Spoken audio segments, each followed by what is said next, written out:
சின்ன மருமகள்ல அடுத்து என்ன நடக்க போகுதுன்னு வாங்க பார்க்கலாம். இங்க செல்லப்பாண்டி வீட்டுக்கு சேது குடிச்சிட்டு வாராரு.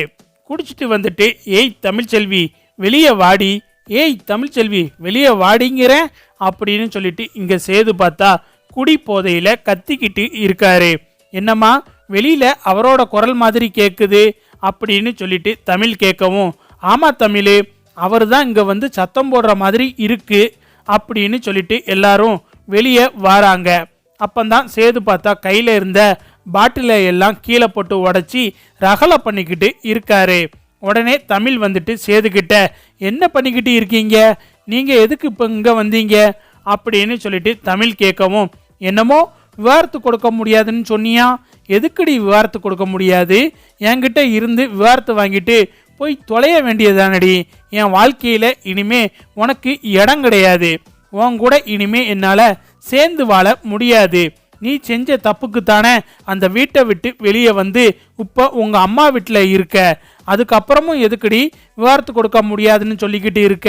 அப்படின்னு சொல்லிட்டு சேது பார்த்தா சத்தம் போட்டு கேட்டுக்கிட்டு இருக்காரு. எனக்கு வேணா புருஷன் இல்லைன்னு யார்கிட்டனாலும் பதில் சொல்லிட்டு போக முடியும், ஆனா என் பிள்ளைக்கு அப்படி ஒரு நிலைமை வரக்கூடாது, என் பிள்ளைகிட்ட உன் அப்ப யாருன்னு கேட்டா கை காட்டுறதுக்கு நீ வேணா, அதுக்காகத்தான் என் பிள்ளைக்காக மட்டும்தான் நான் இந்த முடிவு எடுத்தேன், என் வயிற்றுல வளர பிள்ளைக்காக மட்டும்தான் இந்த முடிவு, உன் கூட சேர்ந்து வாழணும் அப்படிங்கிற ஆசையில உனக்கு விவாரத்து கொடுக்க முடியாதுன்னு நான் ஒன்றும் சொல்லவே இல்லை, இப்போ என் வயிற்றுல மட்டும் குழந்தை இல்லைன்னு வையே, உன்னை தூக்கி எரிஞ்சுக்கிட்டு பேய்கிட்டே இருப்பேன், என் குழந்தைக்காக மட்டும்தான் நான் விவாரத்து கொடுக்க முடியாதுன்னு சொன்னேன் அப்படின்னு சொல்லிட்டு தமிழ் சொல்லவும், எவனோ பெத்த பிள்ளைக்கு நான் எப்படி அப்பா ஆவேன் அப்படின்னு சொல்லிட்டு சேது சொல்லவும், போதும் நீ அன்னைக்கு பேசின மாதிரி இப்பையும் பேசிக்கிட்டு இருக்க, மரியாதையா இங்கிருந்து போயிரு அப்படின்னு சொல்லிட்டு தமிழ் சொல்லவும், நான் குடிபோதையில இருந்தாலும் சரி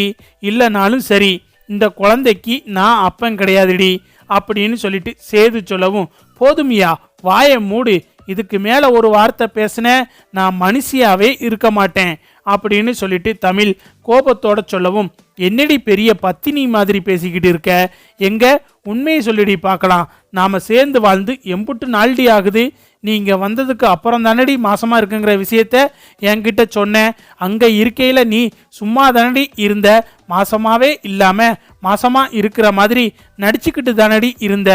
எவன் கூடயோ இருந்துட்டு வந்துட்டு இப்போ இந்த பிள்ளைக்கு என்னைய அப்பாவாக்க பாக்குறியா அப்படின்னு சொல்லிட்டு சேது ரொம்ப மோசமா பேசவும், என்னையா சொன்ன, என்ன சொன்ன அப்படின்னு சொல்லிட்டு சேதுவோட சட்டையை பிடிச்சி தமிழ் கேட்கவும், இங்க வசந்தி எல்லாரும் பார்த்தா அதிர்ச்சி ஆகுறாங்க, என்ன இவரு வாய்க்கு வந்தபடி எல்லாம் பேசிக்கிட்டு இருக்காரு அப்படின்னு சொல்லிட்டு இங்க வசந்தி பார்த்தா அழுதுகிட்டு இருக்காங்க.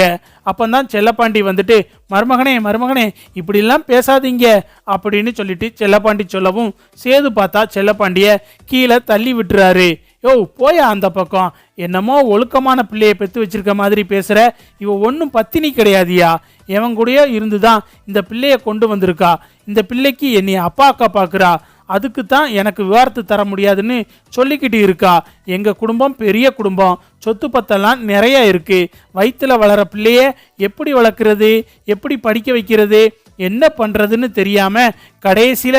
ஏன் தலையில இவ பழிய தூக்கி போடுறா, இந்த குழந்தைக்கு நான் அப்பனே கிடையாதியா அப்படின்னு சொல்லிட்டு சேது பார்த்தா ரொம்ப பேசவும், இங்க தமிழ் வந்துட்டு, போதும் இதுக்கு மேல என் பொறுமையை சோதிக்காத, உனக்கு விவாரத்து கொடுக்க முடியாதுன்னு சொன்னது உன் கூட சேர்ந்து வாழ்றதுக்கு கிடையவே கிடையாது, என் பிள்ளைக்காக மட்டும்தான் சொல்லிட்டேன், இது உன் குழந்தை தான், உனக்கும் எனக்கும் பிறக்க போற குழந்தை தான் இந்த குழந்தை அப்படின்னு சொல்லிட்டு தமிழ் சொல்லவும், இல்லவே இல்லடி அப்படின்னு சொல்லிட்டு சேது மறுபடியும் சொல்றாரு, எதை வச்சியா, எதை வச்சு நீ இந்த குழந்தை உன் குழந்தை இல்லை அப்படின்னு சொல்ற அப்படின்னு சொல்லிட்டு தமிழ் கேட்கவும், ஏய் நம்ம தான் சேர்ந்தே வாழலேடி, சேர்ந்து வாழ்ந்தாதானடி பிள்ளை வரும் அப்படின்னு சொல்லிட்டு சேது கேட்கவும், ஓ உனக்கு என் கூட சேர்ந்து இருந்தது கூட ஞாபகம் இல்லைல்ல அப்படின்னு சொல்லிட்டு தமிழ் கேட்கவும், இவ என்ன சொல்றா அப்படின்னு சொல்லிட்டு சேது யோசிக்கிறாரு. நீ கொடைக்கானல்ல காட்டுக்குள்ள போய் தொலைஞ்சு போனியே ஞாபகம் இருக்கா, அப்போ உன்னை தேடி நானும் காட்டுக்குள்ள வந்தேன், 2 பேரும் சேர்ந்து ஒரு குழிக்குள்ளேயும் விழுந்தோம், அந்த குழிக்குள்ள ஒரு பழம் எல்லாம் கிடந்துச்சு, அந்த பழத்தை சாப்பிட்டோம், அந்த பழத்தை சாப்பிட்டதுக்கு அப்புறம் நீ நானும் சுயநினைவில் இல்லை, ஆனால் சுயநினைவில் இருந்து தெளிஞ்சதுக்கு அப்புறம் உனக்கும் எனக்கும் என்ன நடந்துச்சு, நீயும் நானும் ஒன்றா சேர்ந்து இருந்தோமான்னு கூட உனக்கு ஞாபகம் இல்லைல்ல. ஆனால் எனக்கு ஞாபகம் இருக்குது. இந்த குழந்தை உன் குழந்தை தான். மருத்துவ முறையில் சோதனை பண்ணி பார்த்தாலும் இது உன் குழந்தை தான்னு ரிசல்ட் வரும். டிஎன்ஏ டெஸ்ட்டுன்னு ஒன்று இருக்குது, அதுவாவது உனக்கு தெரியுமா? அது எப்படி உனக்கு தெரிய போகுது? அதை பற்றி உனக்கு தெரியறதுக்கு வாய்ப்பே கிடையாது. மருத்துவ முறையில் இது உன் குழந்தையா இல்லை வேற எவனுக்காவது இந்த குழந்தைய கொண்டாந்துருக்கேனான்னு அந்த டெஸ்ட் எடுத்து பார்த்தா தெரிஞ்சு போயிடும். உனக்காக உன் சந்தேக புத்திக்காக நான் அந்த டெஸ்ட்டையும் எடுக்கிறேன் அப்படின்னு சொல்லிட்டு தமிழ்ச்செல்வி சொல்லவும் இங்கே சேது யோசிக்கிறாரு. ஆமாம், அன்னைக்கு இந்த மாதிரி குழிக்குள்ளே விழுந்து பழத்தெல்லாம் சாப்பிட்டதுன்னு எல்லாத்தையும் சேது யோசிச்சு பார்த்துக்கிட்டு இருக்காரு. அப்போ தான் தமிழ் வந்துட்டு மரியாதையாக இங்கே இருந்து போயிரு, இதுக்கு மேலே ஏதாவது பேசின மரியாதை கெட்டு போயிடும் அப்படின்னு சொல்லிட்டு தமிழ்ச்செல்வி சொல்லிட்டு வீட்டுக்குள்ளே போயிடுறாங்க. இங்கே சேது பார்த்தா தமிழ் சொன்னதை நினச்சி தீவிரமாக யோசனை பண்ணிக்கிட்டு இருக்காரு.